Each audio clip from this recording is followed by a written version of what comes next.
하나님 아버지, 저희들도 아버지 말씀 앞에 저희들 앉았습니다. 저희들의 이 마음이 심히 부패하고 악의 이 자체를 주님 오늘 또 받아주심을 감사드립니다. 아버지 터져버린 그 가슴을 이 시간 저희들 만져보는 그러한 시간들이 되어서 아버지 그 마음을 아버지 조금이나마 깨달을 수 있는 시간들이 될 수 있도록 성령 하나님 이끌어 주시옵소서. 저희들은 항상 아버지 저희들의 뜻대로 우리들의 자기 마음대로 아버지 살아가는 가련한 이 죄인들입니다. 성령 하나님께서 저희들의 마음을 강권하여 주셔서 오로지 성령의 이끌림대로 저희들 온전히 굴복하는 그러한 이 한날 되게 하여 주시옵기만을 주님께 간절히 간구합니다. 아버지께서 저희들에게 구속사를 완전히 깨달을 수 있도록 성령 하나님 도와주셔서 저희들의 이 심령이 아버지 아름다운 이 성속으로 회복할 수 있도록 주님 도와주셔서 저희들 발걸음마다 아버지 그림자까지라도 아버지 주님의 빛을 아버지 드러날 수 있는 그 경비함을 아버지 나타날 수 있도록 주님 도와주셔서 저희들의 이 말이나 행동에 주님의 경비의 피가 아버지 뿌려짐으로 인하여 많은 사람들을 주님께 드릴 수 있는 아버지 그러한 도구로 사용하여 주셔서 아버지께만 기쁨을 드릴 수 있는 저희들 되게 하여 주옵소서. 이 시간 아버지 주님의 말씀을 선포하는 아버지 목사님에게 아버지 성령 한없이 부어주셔서 주님께서 말씀하시고자 하는 이 말씀들을 저희들 마음과 이 생각에 새겨질 수 있도록 주님 도와주시고 오로지 그 말씀이 저희들 생활이 될 수 있도록 그리고 온전히 아버지 순종하며 아버지 따를 수 있는 저희들 되게 하여 주옵소서. 또한 이 시간 주님께 간절히 간구하는 것은 아버지 제주도의 연수원이 이렇게 채석장으로 인하여 저희들 방해받지 않도록 아니 채석장이 아버지 그곳에서 일을 하지 않도록 주님께서 이미 이루어 놓으셨으리라 믿고 주님께 감사드립니다. 그리고 아버지 앤드리스에 이제 기도원을 아버지 세우고자 하는 저희들의 이 소원이 있습니다. 연약한 이 백성들을 불쌍히 여겨주셔서 어떤 것이 올바른 것인지 종로로 가는 것인지 이 앤드리스에 있는 아버지 종들과 백성들 그리고 이곳에 관여되는 모든 아버지 자녀들에게도 아버지의 이 올바른 그 선택을 할 수 있도록 성령께서 그들의 마음을 주관하여 주셔서 그것이 기도처가 세워질 수 있도록 주님 도와주시옵소서. 아버지 이 시간도 성령 하나님께서 성령 한없이 부어주셔서 주님 그 가슴 속에 머무는 이 시간 되게 하여 주시옵기만을 예수님 이름으로 간절히 기도 올려옵나이다. 아멘.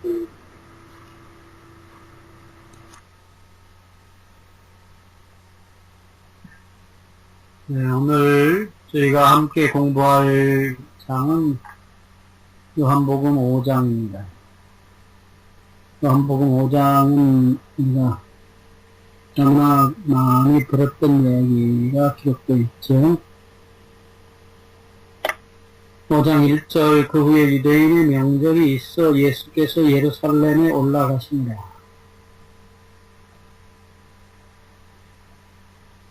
아마도 이 유대인 명절이라고 부른 명절은 6월절일 것이라고 하는 것이 생각이 일반적입니다. 헬라어로 헤오르테라고 하는 단어인데, 신약성경에 25번 나오는데, 특별히 6월절에도 사용이 되었습니다. 목요절에도 사용이 되었고요. 물론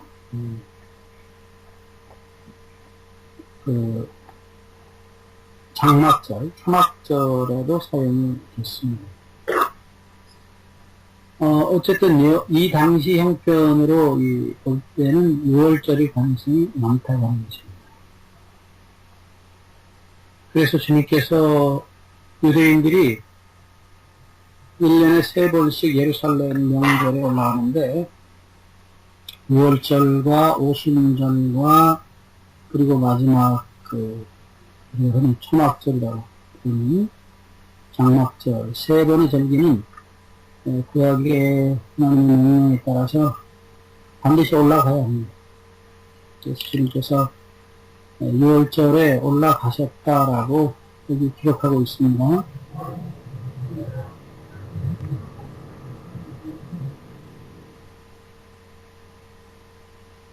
특별히 그 2절에 보시면 예루살렘에 있는 양문 곁에 이 양문이라고 하는 문이 있었다고 말하고 있는데 물론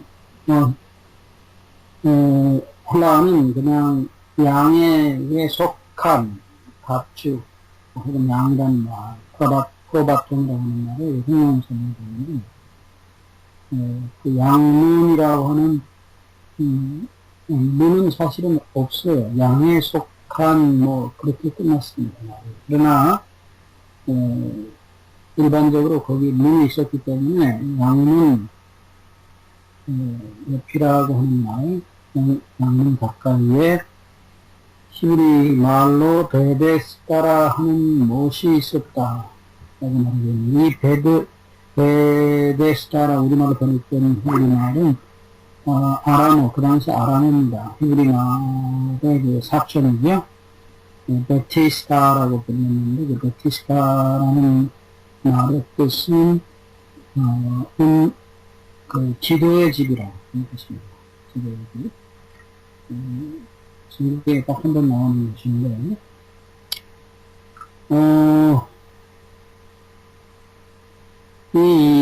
지금도 있긴 있습니다. 있긴 있는데, 지금 우리 말이 보입니다.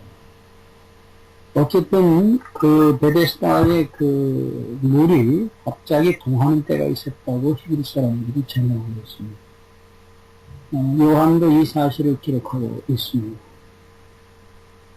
특별히 거기, 몇 곁에 행각 5이 있었다. 이 행각이라고 우리말로 번역했는데, 이렇게, 뭐라고 해야 될까요? 그냥, 일종의 문이 없는 창고, 그리고, 우리말로는 뭐라고 표현해야 될지 모르겠어요. 이 주랑이라고, 기둥이 써있는 그런 낭실이라는 뜻으로 주랑이라는 걸로 부르는데, 어쨌든 그런 그늘을 만들어주는 곳에 사람들이 거기 누워 있었어요. 햇빛이 뜨거우니까 햇빛을 가리고 거기 누워 있었어요. 여기 기록에 보면 많은 병자라고 말씀하시는 소경, 절뚝발이, 혈기 마른 자들이 누워서 물의 동함을 하고 있습니다. 여기 수많은 환자들, 맹인과 다리 되는 사람들, 또 혈기 마른 사람들이 누워서 물에 움직이는 필요하다. 이 물이 움직이는 것은 그때 당시 사람들의 생각에 자별 말씀을 보시면 이는 천사가 가끔 물에 이 모생으로 물을 정하게 하는데 그 종한 후에 먼저 들어가는 사람은 어떤 병에 걸렸든지 낫게 되느냐. 예. 이게 사실인지 아닌지는 잘 모르겠어요.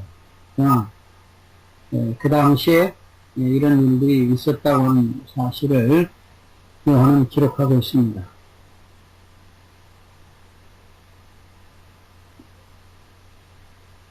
가끔 그 일반 개신교의 부흥회에서 환자들이 낫는 것을 보게 돼요. 물론 예수님의 은혜로 자기 믿음을 따라서 치료되는 사람들이 있어요. 그것도 사실입니다. 하지만 이 천사의 어떤 능력, 천사의 능력에 의해서 치유되는 사람도 있었다고 봅니다. 이것은 요즘도 그 사단이 거짓 치료를 하지요. 네, 거짓 치료를 합니다. 그 사람도 천사하고 그리고 능력이 있기 때문에 부분적으로 낫게 할 수 있다고 하는 것을 볼 수 있습니다. 그렇게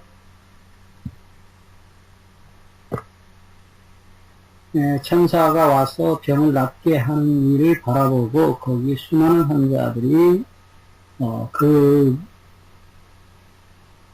물의 동안을 바라보고 있는 것입니다. 여러분 모르겠어요. 이게 사실인지 아닌지 저는 잘 모르겠습니다.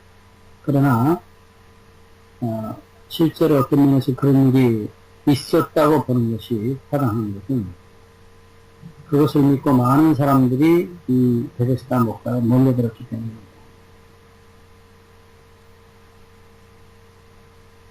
5절에 보시면 거기 38년 된 병자가 있더라. 여러분 38년 된 병 상상이 되십니까? 정말 이제 나이가 어려서 병에 걸렸다 할지라도 38년, 40년이 됐다면 예를 들어서 20대 병이 됐다면 60이 넘어선 환자였다고 봅니다.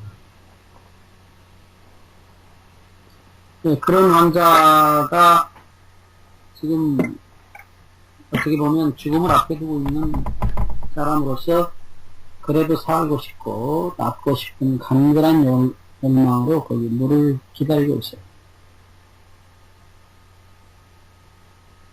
그런데 주님께서 가까이 가셨습니다. 이 요한복음 5장에서부터 안식일 논쟁이 시작이 돼요. 우리가 이 요한복음의 그 안식일 논쟁이 무려 11장까지 계속하는 것을 보거든요. 이거 참, 우연치 않은 일입니다. 우연치 않은 얘기입니다. 주님께서 이 안식일 논쟁을 시작하신 것입니다. 여러분들이 어떻게 생각하실지 모르지만, 안식일 논쟁은 사실은 예수님이 시작하신 겁니다. 이유가 뭘까요? 여러 가지 이유가 있습니다. 첫째는 이 안식일의 본래 의미를 드러내시기를 원하셨어요.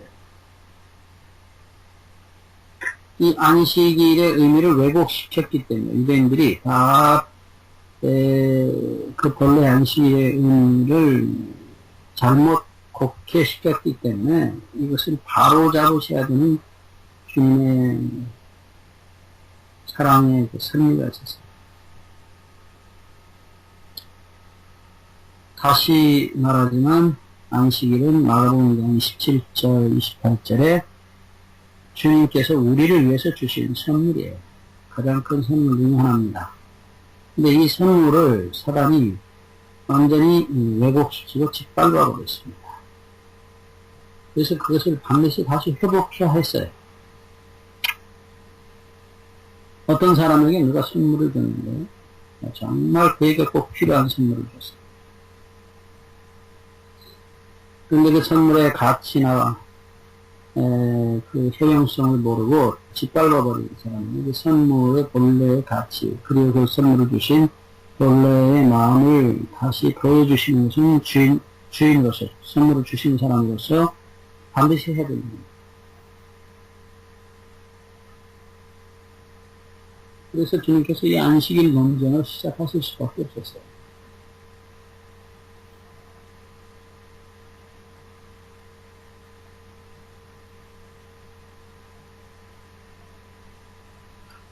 아시는 대로 유대인들은 안식일에 응급환자 외에는 치료를 안 합니다.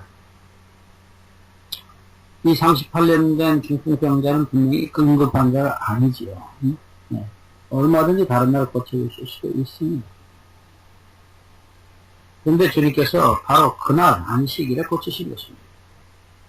이렇게 의도적으로 하신 데는 분명한 이유가 있었다는 것입니다.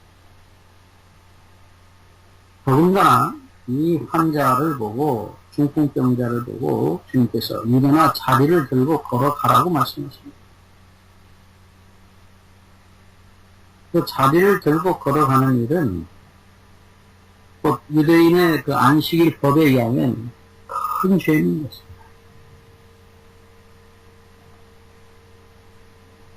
예레미야 17장 27절에 보시면 너희가 안식일에 짐을 지고 안식일을 범하면 내가 불을 놔서 너희들을 다 심판합니다. 그래서 유대인들은 자기들의 조상이 범한 안식일 때문에 멸망했기 때문에 이 안식일에 짐을 지는 것, 예레미야 17장 27절의 말씀을 따라서 그들은 안식일에 절대로 짐을 지지 않았습니다.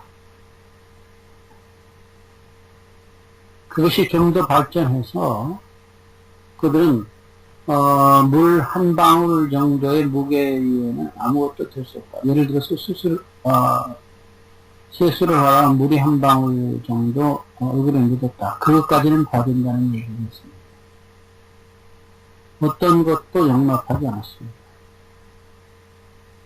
그래서 심지어는 손수건도 옷에 이렇게 박아서 옷처럼 하는 것은 무게에 상관없이 그것은 옷의 일부이기 때문에 괜찮다라고 생각했고 주머니에다가 손수건을 넣는 것은 안 되었습니다.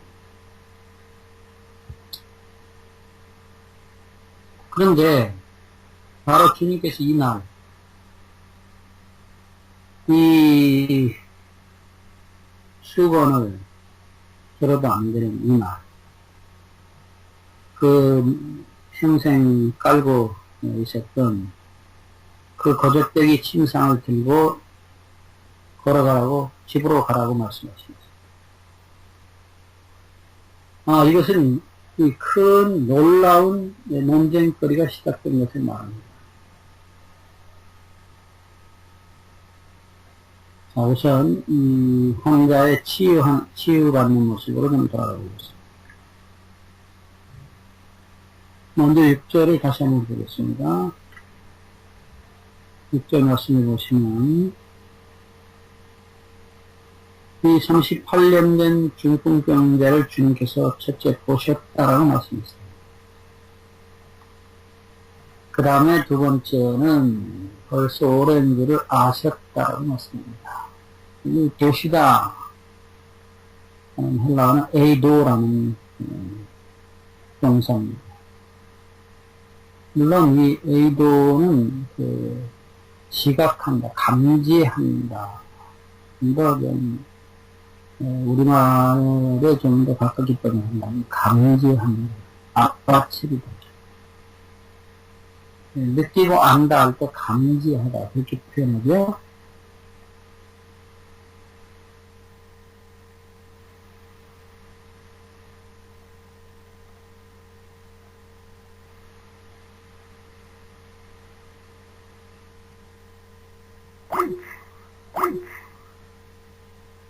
동사로 표현합니다.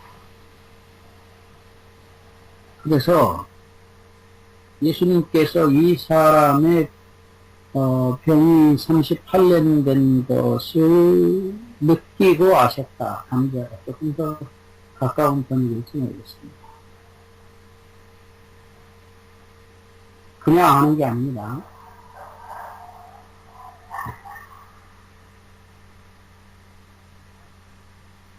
그래서 다른 번역들을 보시면 누가복음 2장 26절이라든지 요한복음 11장 40절 같은 데 보면 당한다, 체험한다 하는 말로도 번역을 합니다. 어쨌든 여기서 주님께서 아셨다, 보시고 아셨다 말씀하시는데 이 보시고라는 표현 속에 이미 그것을 느끼고 있었다는 사실을 말하고 있습니다.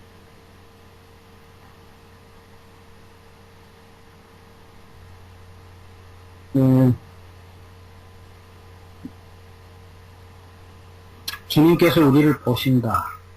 성경에 여러 보신다는 단어가 있죠. 그리고 한문에도 하나님을 꼭 보시는 분으로 나타내고 있어요. 보시자였습니다. 네, 근데 어찌됐든 보시는 하나님, 보시는 예수님, 그것은 곧 은혜를 베풀고자 하셔서 보시는 것입니다. 찾아오시고 그리고 보시는 하나님.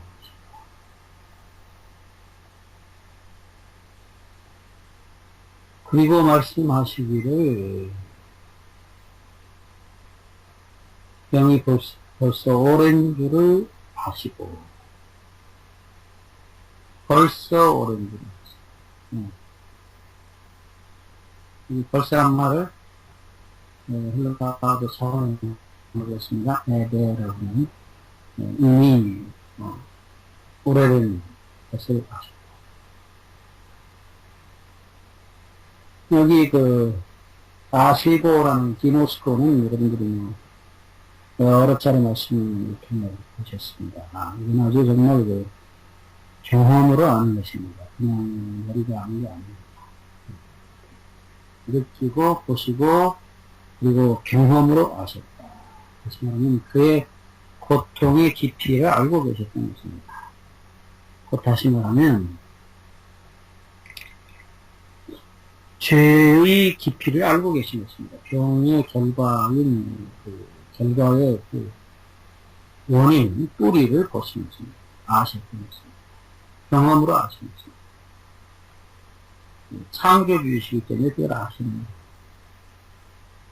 거예요. 당신이 만드신 것과 유기적인 관계를 맺고 있었습니다. 다시 말하면 우리가 아이를 낳고 나서는 그 아이를 엄마가 알아요. 자기 세포고 자기 유전자이기 때문에.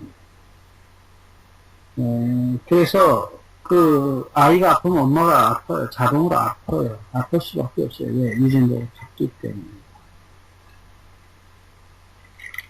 그래서 여기 주님께서 아시고라고 표현하실 때는 그것을 그 사람의 그 슬픔과 절망과 그리고 그의 고통과 그의 아픔을 아시는 것입니다. 느끼고 계시는 것입니다.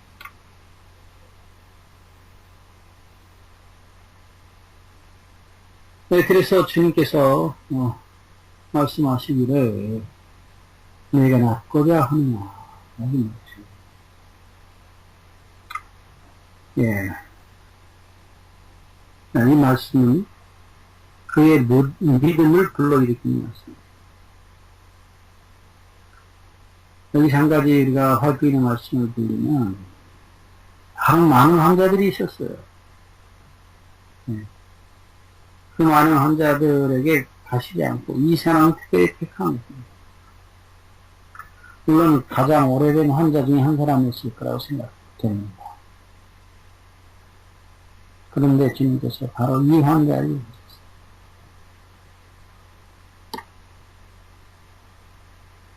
또 다른 한편 성경의 기록을 보면 구원 얻을 믿음이 있다고 생각하셨어요. 판단하셨어요. 그것을 주님께서 아셨을 거라고 봅니다. 왜냐하면 이 환자에게는 손을 대신 일이 없습니다. 그냥 말씀으로 일으켰습니다.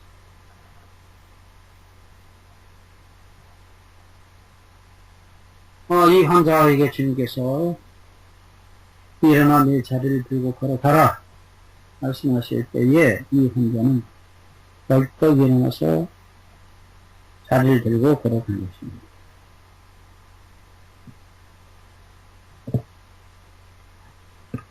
여러분, 발주인도 말씀하셨지만은, 이때 이 사람이 걸을 수 있었던 것은 자기 힘을 의지하지 않고, 주님께서 걸으라 하실 때 그 걸으라는 말씀을 붙잡고 일어서서 걸었습니다.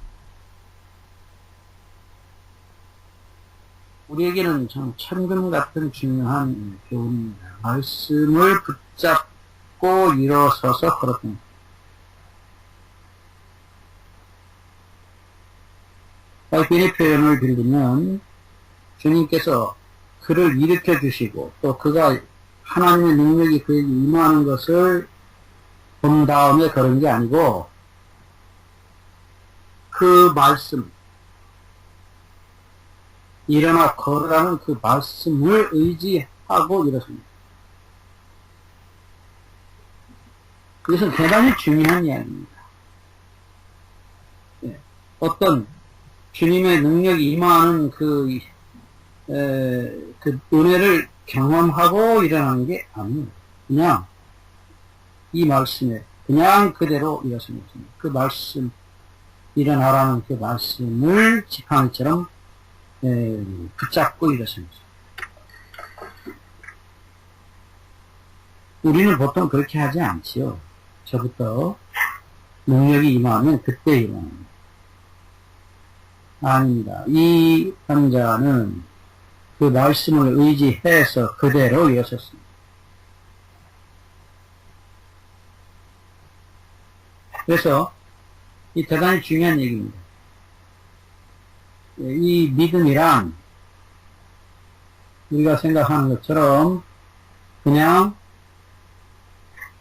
하나님께 맡기고 그 다음에 하나님의 능력을 인해서 나를 일으켜 주시기를 바라는 믿음이 아니고 이 사람의 믿음은 말씀 자체를 의지하고 일어서는 것입니다.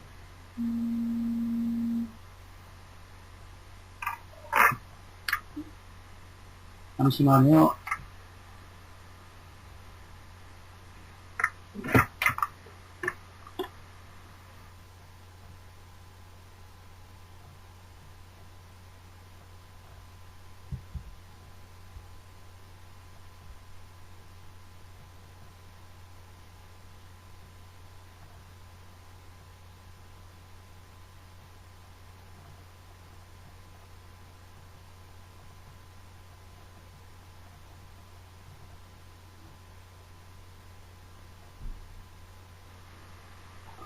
죄송합니다.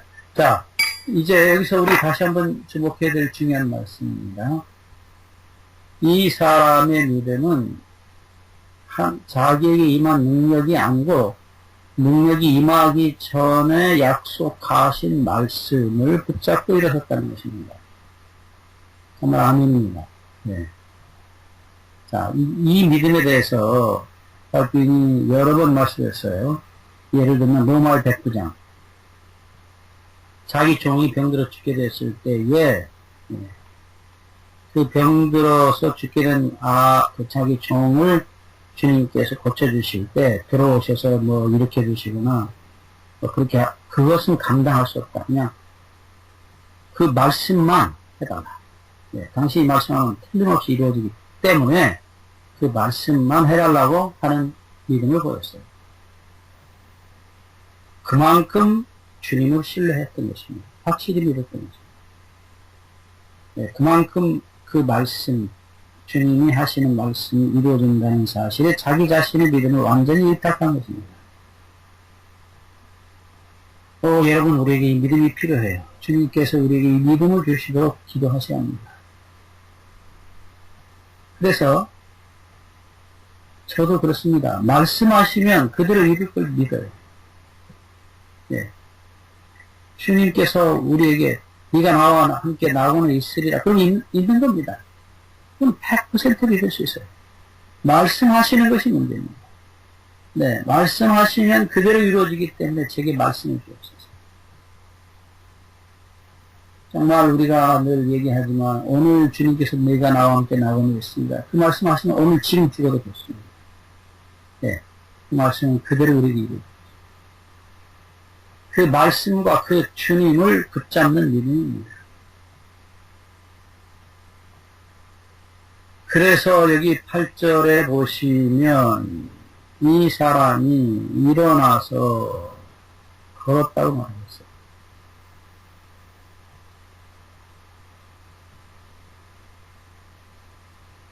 다리를 들고 걸어갔다.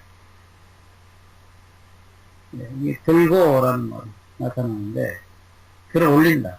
네. 운반해서 옮긴다. 네. 그래서, 여러분, 참, 이 데모가 일어난 것입니다. 안식일을 잘 지키려 하는 유대인들에게는 이건 완전히 반란과 같은 사건입니다.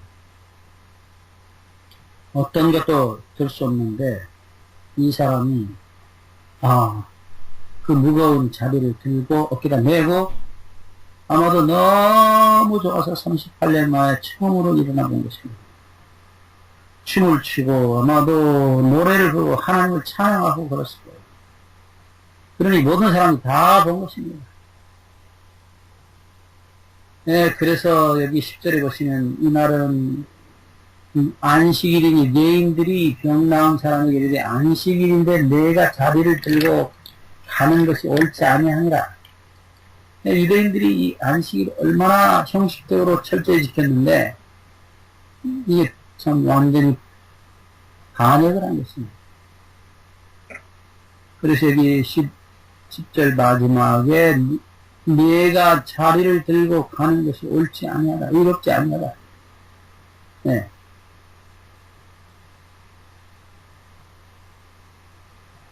여기 옳지 아니하라는 말의 헬라어는 XST라는 말이라는데 이것은 근본적으로 X와 A의 합성어예요. 다시 말하면 존재하는 것으로부터 밖으로 나왔다. 네. 그래서 이 합당하다. 예. 근데 합당하지 않다 하는 표현. 근데 이 말씀은요, 유대인들이 그렇게 철두철미하게 안식일을 지키던 이 사실에 대한 반기를 들었다는 얘기를 분명히 하고 있어요. 예, 너는 하나님의 법을 범했다. 근데 누가 너를 보고 그 자리를 들고 걸어가라고 말하느냐. 그래서 이 사람이 한 말을 이제 합니다. 그게 여기 표현한 말씀 그대로 13절 고침을 받은 사람이 그가 누구신지 알지 못하니 이는 거기 사람이 많음으로 예수께서 이미 피하셨습니다. 여기 분명히 이 사람이 물론 당연하겠죠. 내가 예수다. 그러니까 내가 내 병을 고쳐준다. 주님께서 그렇게 말씀하지 않으셨어요. 주님은 자신을 드러내기를 결코 원치 않으셨던 분입니다. 하나님 안에 늘 감추어져 살았던 분입니다. 그래서 누구신지 모르겠다. 나를 고친 그분이 나보고 들고 가라고 하시더라. 예. 여기 13절 끝에 보시면 거기 사람이 많음으로 예수께서 이미 피하셨습니다. 왜요? 이게 소문이 나면 그렇지 않아도 예수님을 죽이려고 하는 사람들이 그 당시 유대의 종교 지도자들인데 예수님 사역이 너무나 빨리 어려움을 당하고 하셔서 이미 피하셨다라고 말씀드렸습니다. 또 그 유대인들뿐 아니라 많은 그 환자들이 예수님을 따라다니면서 예수님의 이 정말 중요한 사람의 영혼을 부활시키려고 했던 그 사업을 사단이 방해하려고 했을 것이라는 말씀입니다. 육체적 치료는 하나의 중요한 주님께서 우리의 가슴, 우리의 영혼 속으로 들어오는 다리 역할을 했어요. 그래서 마음을 주고 그래서 주님께서 그들의 속으로 들어가실 수 있었습니다. 14절 그 후에 예수께서 성전에서 그 사람을 만나 이르시되 보라 네가 나았으니 더 심한 것이 생기지 않게 다시는 죄를 범치 말라 하시니 여기서 주님께서 이 사람을 성전에서 만나셔서 하신 말씀은 이 사람의 질병의 원인이 무엇이었던 것을 보여주고 있습니다. 이 사람이 중풍에 걸렸던 것이 분명하고 그래서 방탕한 생활에 결과했다. 자, 이쯤 되면은 이 사람 나이가 그래도 좀 들었다는 걸 알 수 있어요. 20대 혹은 30대 그랬다면 38년 지났으면 이거는 60, 70이 넘은 늙은이였다는 것을 알 수 있습니다. 그래서 주님께서 그가 다시는 질병으로부터 회복되고 죄로부터 거듭나기를 간절히 바라시는 말씀을 하셨어요. 여러분, 때때로 어떤 분들이 우리가 복음을 전하다 보면 너무 우리 색깔을 진하게 하면 안 된다. 그냥 적당히 예수를 전해야지 너무 강하게 전하면 안 된다. 그 말씀에 일리가 있습니다. 하지만 여기 주님께서 분명히 네가 적당히 살아도 된다 이 말씀하는 것입니다. 다시는 죄를 범치 말라고 말씀합니다. 여기 말라 하는 단어는 헬라어의 메케티라는 단어인데 이 이상은 아니다. 분명히 이미 아니다 하는 강조하는 단어예요. 그래서 이 메케티라는 부사는 네와 에티라는 말을 합성을 이미 아니다. No longer, no more. 더 이상 아니다.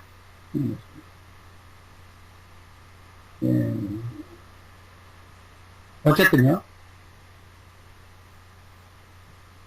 주님께서 더 이상 죄를 범치 말라고 하신 이 말씀은 이 사람이 더 이상의 죄로 인한 고통에 빠져들어서는 안 된다는 하나님의 사랑의 강력한 사랑의 호소의 메시지입니다. 어떤 분들은 말하기를 예수를 믿으면 용서받으니까 다음에 적당히 죄져도 또 용서해주죠. 그런 사람들의 신앙은 발전하지는 못합니다. 계속 죄가 되는 거예요.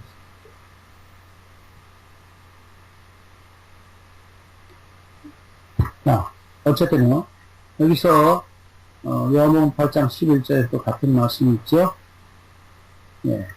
나도 너를 정죄하지 않으면 가서 다시는 죄를 범하지 말라. 다시 죄를 범하지 말라. 이 말씀이 반복되고 있어요. 용서의 목적은 다시 말하면 죄를 끝내는 것입니다. 그래서 15절부터 보면 그 사람이 유대인들에게 가서 자기를 고친 이는 예수라 하니라. 이 사람이 예수님이라는 사실을 밝히네요. 사람들에게 예수님이 나를 고쳤다. 계속해서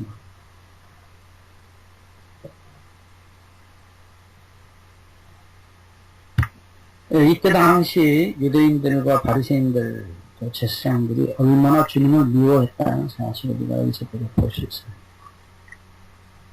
그래서 계속해서 15절을 보시면 그 사람이 유대인들에게 가서 자기를 고친 이는 예수라 합니다. 16절. 그러므로 안식일에 이러한 일을 행하신다 하여 유대인들이 예수를 핍박하게 된지라. 참, 이 장면을 쳐다보면 정말 오늘날 우리 이 신앙하는 우리들의 모습하고 많이 비슷한 것을 발견합니다. 예. 주님께서 안식일에 선을 행하시고 생명을 구하신 일로 인해서 핍박을 받았는데, 안식일을 주님의 하나님의 뜻대로 온전히 지키는 일로 인해서 핍박을 받았는데,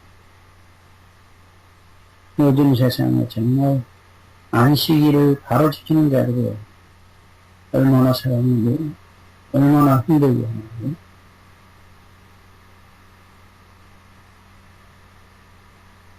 어쨌든요, 심지어는 우리 재림교회에서 있는 일이 있습니다. 그래서 안식일을 바로 지키는 일을 위해서 우리가 정말 기도 많이 해야 됩니다. 자, 어찌됐든 이 얘기 본문으로 들어갑니다. 여기 주님께서 유대인들이 예수님을 핍박하게 된 첫 번째 원인을 요한은 안식일을 주님께서 범하신다는 얘기입니다. 분명히 범하는 게 아니죠. 안식일의 본래 의미를 회복하신 것입니다. 그런데 안식일을 범한다고 하는 잘못된 도발을 당했습니다. 이런 정말 뭐랄까요, 너무나 황당하달까요? 네. 이런 도발을 주님께서 당하신 것은 이 사단이 유대인들 속에 얼마나 잘못된 신앙적 편견을 집어넣었다는 사실을 증명하고 있는 것입니다. 거듭 말씀드리지만 유대인들이 안식일을 범했기 때문에 멸망을 당했다고 성경은 말하고 있어요. 예레미야 17장. 그래서 다시는 이런 일이 반복되지 않아야 된다고 하는 사실 때문에 안식일을 철저히 지키려는 노력을 해왔습니다. 결과로 안식일의 본래 의미를 잃어버린 것입니다. 형식적이고 율법적인 안식일만을 강조한 나머지 안식일에 하나님께서 우리를 사랑하셔서 주시려 했던 그 가장 중요한 것을 잃어버린 것입니다.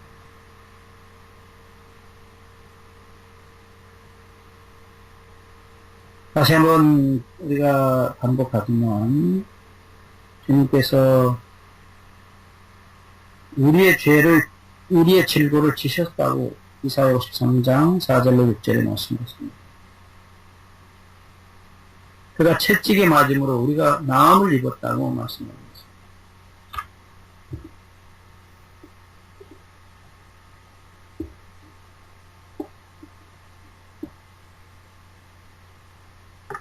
그런데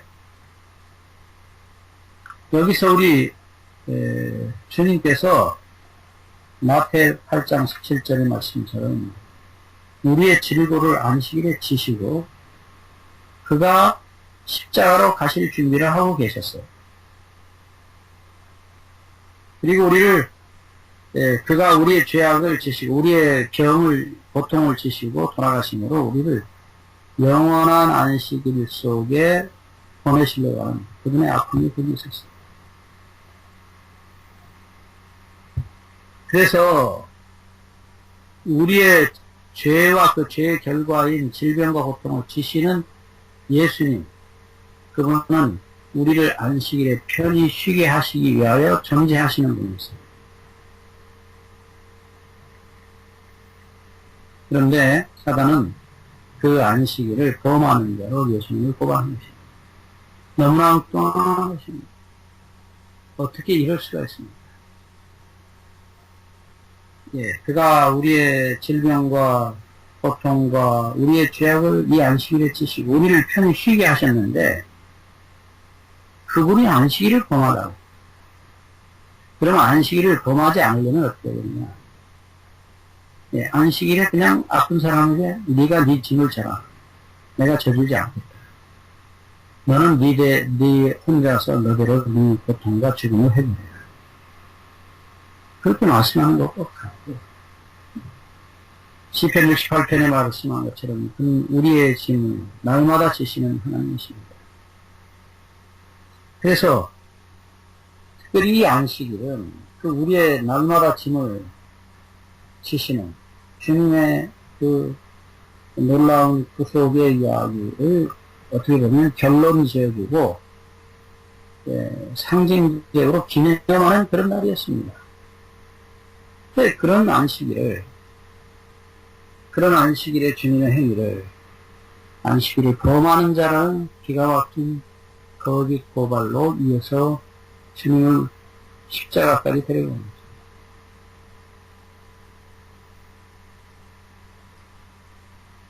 우리가 요한복음 10장, 11장까지 쭉 가보시면 이 고발이 결국 유대인들이 더 이상 말을 못하게끔 주님께서 완벽하게 해결하신 것을 보게 돼요. 그래서 나중에 요한복음 이제 뒷부분에 가보시면 예수님을 십자가에 못 박아 죽인 유대인들의 고발은 예수님이 자기를 하나님의 아들이라고 했다고 해서 신성모독죄로 예수님을 못 박아 죽입니다. 안식일을 범한 죄로는 고발 더 이상 못합니다. 왜? 주님께서 충분히 설명하셨기 때문입니다. 그러나 신성모독죄로 몰아서 죽인 것은 예수님이 끝까지 당신이 사람이었지만 하나님의 아들이고 하나님이라고 주장하셨기 때문입니다. 결과적으로 예수님은 우리의 죄와 고통과 질병을 지시는 하나님의 모습을 우리에게 드러내 주시기 위해서 십자가에 못 박게 돌아가신 것입니다. 여기 이제 좀 더 기가 막힌 말씀이 나오는데요. 17절에 예수께서 그들에게 이르시되 내 아버지께서 이제까지 일하시니 나도 일합니다. 예, 에르가조마이라고 하는 헬라어로 씁니다. 무슨 일을 만들다는 뜻이에요. 에르곤이라는 동사에다가 가조마이를 붙였습니다. 이 유명한 단어입니다. 에르가조마이. 예, 어쨌든요, 이 예수님의 말씀을 보면 예수님께서 아버지와 함께 일하신다라고 말씀했어요. 안식일에. 아버지와 예수님이 하신 일이 뭡니까? 병자를 고치신 일이에요. 38년 된 중풍병자를 주님께서 그의 모든 죄와 고통과 질병을 당신이 거두어서 지신 것입니다. 그리고 그 자유롭게 하셔서 벌떡 일어나게 하신 것입니다. 네, 일하셨어요. 주님께서 분명히 일하셨어요. 아버지께서도 함께 일하셨어요. 그래서 예수님을 고발하는 이유 중에 마지막 결정적인 이유가 뭐냐면 사단이 하나님을 대적했을 때 마지막으로 나타났던 본색입니다. 그게 뭡니까? 자기가 하나님이라는 것입니다. 자기를 사랑했던 사단을 통해서는 하나님은 자기를 드러내실 수가 없었어요. 그러나 우리의 인류의 죄악으로 십자가를 지시고 우리의 죄짐을 지셨던 예수 그리스도를 통해서는 하나님께서 자기를 드러내셨어요. 그리고 자기는 우리의 죄악을 지시는, 우리의 고통을 지시는 아버지라는 사실을 드러내셨어요.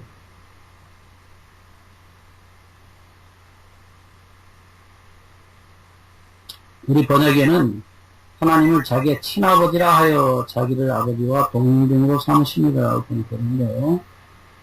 여기 친아버지라는 말은 친이라는 말은 사실 없습니다. 파테르라는 헬라어인데 그냥 아버지예요. 예. 근데 여기서 지금 주님께서 자기를 아버지와 동등으로 삼으셨다. 이 헬라어는 이소스라는 단어를 썼는데, 이소스는 크기나 수의 같음, 혹은 양적 의미에 있어서 가치나 힘이 대등하다.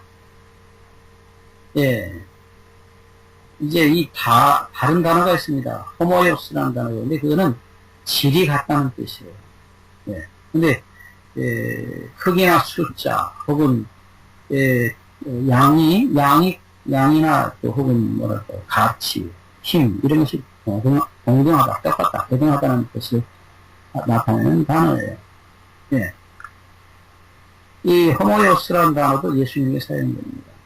여기 보시면. 예, 그래서, 이 예수님이 이렇게 표현하신 것은, 이소스라는 표현을 사용하신 것은, 예, 유대인들이 생각할 때, 다시 말하면, 사람도 하나님의 형상을 가진 존재니까 하나님과 비슷하다라고 말할 수 있겠지만은, 예수님은 조금 다른다는 것을 쓴 것입니다. 형태로 봐도 똑같답니다. 네, 이런 표현을 썼을 때에 유대인들이 정말 도르들을 칠 수밖에 없었어요. 그래서 이 예수님을 신성 모독죄로 잡아 죽이는데 시작이 바로 여기예요. 안식일에 병자를 고치시면서 아버지와 나는 일하고 너희들은 쉰다. 네. 너희들을 쉬게 하기 위해서 아버지와 나는 똑같이 일한다. 마치 아이들은 놀지만 부모는 일하는 거죠. 그런 어떤 정말 안식일의 본래 의미를 깊이 주님께서 드러내신 것입니다.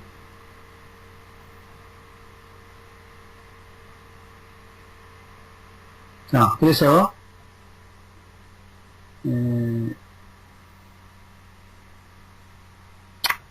하나님과 예수 그리스도가 동일하신 존재다. 이 말씀의 의미는 거듭 말씀드리지만 주님께서 십자가에서 고통을 당하실 때 아버지가 함께 주님과 함께 고통을 당하시고 채찍에 맞으실 때 아버지 하나님께서 동일하게 채찍에 맞으시고 십자가를 지고 하시다 쓰러져 기절하실 때 동일하게 그 고통을 당하셨다는 것입니다. 그래서 사단이 드러내려고 했던 거짓 하나님과 달리 예수님을 통해서 자기 희생을 통해서 자기 겸손, 겸비를 통해서 사랑을 통해서 참으로 이 놀라운 아버지 하나님의 모습을, 이 복음을 우리를 살리기 위해서는 어떤 희생도 마다하지 않고 그 놀라운 희생을, 그 사랑을 예수 그리스도의 삶과 죽으심을 통해서 보냈습니다. 그것이 이 안식일에 어떤 상징으로, 표징으로 드러난 것입니다. 그래서 안식일을 왜 만들었는지 분명하게 드러냈으면서 안식일은 우리를 쉬게 하시기 위해서 우리의 죄악과 질고를, 우리의 고통을 짊어지시는 하나님으로의 모습, 바로 예수 그리스도의 모습이요, 그 예수 그리스도를 통해서 아버지 하나님께서 무슨 일을 하시는지를 보여주는 놀라운 은혜의 안식일입니다. 그래서 안식일의 본래 의미를 되찾으시기를 바라셨어요.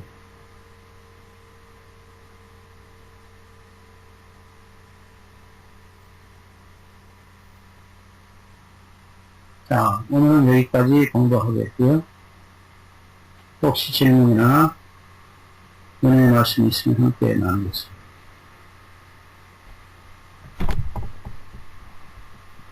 질문 있으신 분들 질문하세요.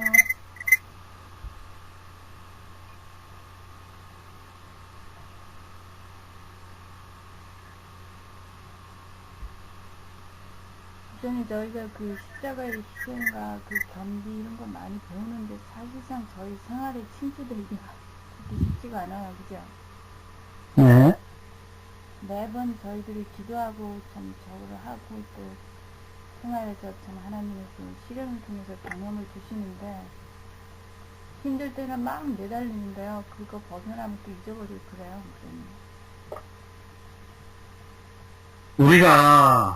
우리 조상이 6,000년 동안 죄와 더불어 살았어요. 그래서 죄와 더불어 사는 게 너무 쉬워요. 그게 아주 자동으로 되는 것이에요. 그래서 6,000년의 세월을 없애버린다는 게 얼마나 어려운 일인가요. 그래서 어쩔 도리가 없어요. 아무 방법이 없어요. 끊임없이 예수님을 바라보고 끊임없이 기도하고 끊임없이 맡기고 끊임없이 희생하고 양보하고 주님을 따라가지 않으면 우리는 잘못하면 금방 이끌어져서 사단에 가게 됩니다. 그래서 다른 방법이 없어요. 정말 쉬지 말고 기도. 그 말씀을 따라서 그렇게 살지 않으면 어떤 사람도 우리 오랜 죄악의 본성을 이길 사람이 없다는 것입니다. 어떤 의미로 참 시련이 축복이라는 말씀이 참 너무너무 뼈저릴 때가 있어요. 네, 맞습니다. 그런 시련이 아니면 절대로 주님을 의지하지 않습니다. 그러니까 끊임없이 계속적으로 주님을 의지할 수밖에 없게 만들어주시는 그 자체가 은혜인 것입니다. 네.